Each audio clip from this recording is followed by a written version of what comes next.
અમે જે જ્ઞાતિમાં જન્મ લીધો છે એનું શું કારણ? અમને કીડા મકોડાથી પણ ગણતા નથી. કીડા મકોડા જેટલી બી ગણતરી અમારી નથી. શેના માટે અમે માનવીમાં નથી આવતા?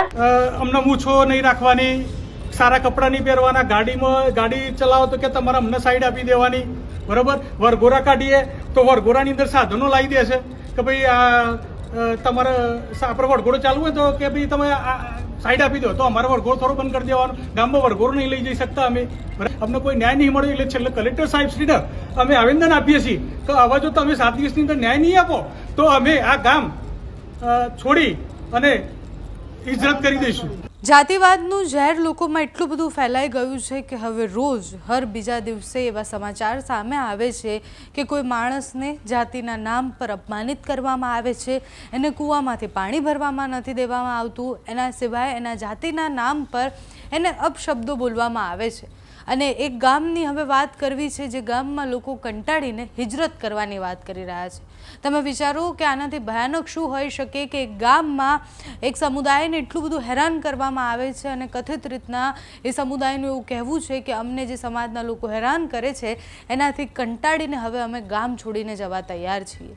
આ ગુજરાતની પરિસ્થિતિ છે. તમે જુઓ કે છેલ્લા 2-3 દિવસથી જે મેં કિસ્સા કહ્યા એમાં 3-4 આખા લાઇનથી છે કે જેમાં અનેક લોકો સામે એટ્રોસિટી થઈ છે, પણ એ ફરિયાદો થયા પછી, કાર્યવાહી થયા પછી પણ કશું બદલાયું છે? અત્યારે જે કિસ્સો સામે આવ્યો છે એમાં રૂપાલ ગામ છે અને એ રૂપાલ ગામમાં ક્ષત્રિય સમાજના કથિત સામાજિક બહિષ્કાર અને માનસિક શારીરિક ત્રાસના કારણે ત્યાંના જે દલિત સમાજના પરિવારો છે એ કલેક્ટર અને એસપી, નાયબ નિયામક સહિતના અનેક લોકોને ત્યાંના ધારાસભ્ય અને સાંસદને મળવા માટે પહોંચ્યા. સાંસદ શોભનાબેન બારૈયાને લેખિતમાં પત્ર પણ લખ્યો. જે પીડિત લોકો છે બધાનું એવું કહેવું છે કે અમને છેલ્લા કેટલાય સમયથી આ ગામમાં સમાજના લોકો દ્વારા હેરાન કરવામાં આવે છે, જેમાં એમણે લખ્યું છે કે ક્ષત્રિય સમાજના લોકો દ્વારા હેરાન કરવામાં આવે છે.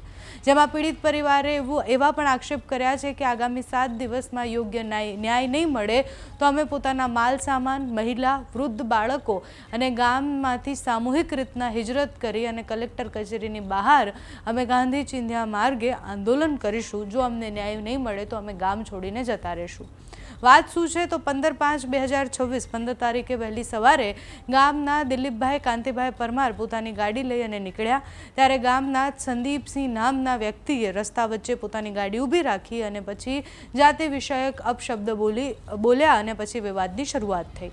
આ પ્રકારના અપશબ્દો પહેલાં પણ બોલાયા હોય એ વાત કરવામાં આવી છે. ગઈકાલે જેટલા પણ આગેવાનો પહોંચ્યા એમાંથી એક મહિલા આગેવાન છે જે ખૂબ સરસ રીતના એવું કહી રહ્યા છે કે અમારો સમાજ હવે બહુ આગળ આવી ગયો છે, હવે અમે એ પહેલાં જેવા નથી રહ્યા. એટલે ગામમાં જ્યારે અમે રહીએ છીએ તો અમે બધાની સમાન જ છીએ, તો અમારી સાથે આવું કેમ થાય છે? અમે ભણીએ છીએ, ગણીએ છીએ, અમે આગળ આવીએ છીએ, છતાં અમારી સાથે આવું કેમ થાય છે? પણ જો કે આ રૂપાલ ગામની જ સમસ્યા નથી, એટલે આ માત્ર સાબરકાંઠા પૂરતી જ વાત નથી. તમને આની પહેલાં સુરેન્દ્રનગરનો કિસ્સો કીધો, એના પછી સુરતનો કિસ્સો કયો હતો, એ વિસાવદરનો કેસ પણ તમે યાદ કરી લો કે જેમાં એ રામ મંદિરનું ઉદ્ઘાટન હોય છે, એનો સમારોહ હોય છે અને એમને કહેવામાં આવે છે કે તમે દલિત છો એટલે તમારે તમારા ઘરેથી વાસણ અને થાળી લઈને આવવાના છે. એ કૂવો કે જ્યાં પાણી ભરવા માટે એક વ્યક્તિ જાય છે, એ વ્યક્તિ હોશિયાર હોય છે, એ વિડીયો બનાવે છે અને પછી ખબર પડે છે કે તમે આ સમાજમાંથી આવો છો એટલે તમને પાણી ભરવાનો અહીંયા અધિકાર નથી. આજ સુધી કોઈ અહીંયા કૂવે ચડ્યા જ નથી આ સમાજના. આટલા હદ સુધી લોકોની અંદર જાતિવાદનો ઝેર ભરાઈ ગયો છે કે એને હવે કેવી રીતના બહાર નીકાળવો એ બહુ મોટો પ્રશ્ન છે. સમાજ તરીકે પણ બહુ મોટો પ્રશ્ન આપણી આસપાસનો પણ છે, કારણ કે આ બધા કિસ્સામાં કેસ થાય છે એટલે આગળની કાર્યવાહી થાય છે, પોલીસ સરસ રીતના કાર્યવાહી કરે છે, પણ સમાજ તરીકે આપણે બદલાવાની કેટલી જરૂર છે? આખા ગામમાંથી દલિત સમાજના લોકો એવું કહે કે અમે હિજરત કરીને જતા રહીશું કારણ કે અમને સો કોલ્ડ અપર કાસ્ટના લોકો હેરાન કરે છે, તો એનાથી ભયાનક સ્થિતિ શું હોઈ શકે? સમાજ તરીકે આપણે ક્યાં છીએ? આપણે કઈ સદીની વાત કરી રહ્યા છીએ એ પણ આપણે જોવું પડશે. અત્યારે તો ગઈકાલે દલિત સમાજના લોકો જે કલેક્ટર કચેરીએ પહોંચ્યા હતા એ લોકો શું કહી રહ્યા છે, પોતાની વેદના ઠાલવતા શું કહી રહ્યા છે તે સાંભળો. હું રેખાબેન સોલંકી પ્રાંતિજના રહેવાસી છું અને હું અનુસૂચિત જાતિના દલિત સમાજમાંથી આવું છું ને હું મારા સમાજની આગેવાન છું. હવે ઘણા સમયથી એમ કે દુનિયા ચાંદ સુધી પહોંચી, પણ અમુક જ્ઞાતિમાં જે અસામાજિક તત્વો છે ને એ લોકોની માનસિકતા હજુ પણ મનુવાદીઓ જેવી છે કે એ લોકો માણસને માણસ ગણતા નથી. જેમ કે અત્યારે અમારા સમાજના જે લોકો છે એમની અંદર અત્યારે સૌથી વધારે એજ્યુકેશન અમારા સમાજમાં છે, ભણેલા ગણેલા છે, તો ગાડી બી લાવી શકે, બંગલો બી રાખી શકે, લગ્નમાં ઢોલ નગારા વગાડી શકે, બેન્ડ વાજા વગાડી શકે, મૂછો બી રાખી શકે અને ઘોડી પર બી જઈ શકે. પણ ખબર નહીં આ લોકોને શું એમની જોડે એવું વ્યવહાર કરે છે કે જ્યારે પણ કોઈ સારો પ્રસંગ હોય સમાજની અંદર તો આ દૂષણ લોકો આવી અને અમને હેરાન પરેશાન કરે છે. રોડ ઉપર નીકળ્યો તો કે રોડ ઉપર કેમ નીકળ્યો છો, આવી ઘણી બધી પરિસ્થિતિઓ છેલ્લા ઘણા વર્ષોથી દરેક ગુજરાત કે ઇન્ડિયાના દરેક જગ્યાએ દલિતોના પરેશાનીની મુશ્કેલી થાય છે.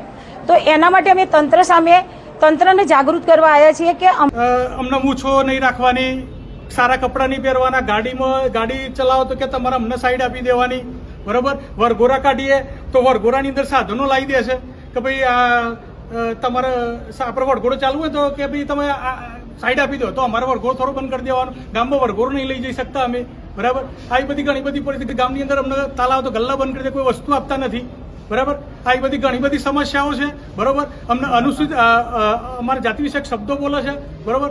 અને અમને ખરેખર હવે આ બાબતથી બહુ એટલો બધો કંટાળો આવી ગયો છે કે અમે હવે છેલ્લા આની પરથી 6-7 એક્રોસિટી દાખલ કરી, અમને કોઈ ન્યાય નહીં મળ્યો એટલે છેલ્લે કલેક્ટર સાહેબશ્રીને અમે આવેદન આપીએ છીએ કે હવે જો તમે 7 દિવસની અંદર ન્યાય નહીં આપો તો અમે આ ગામ છોડી અને હિજરત કરી દઈશું.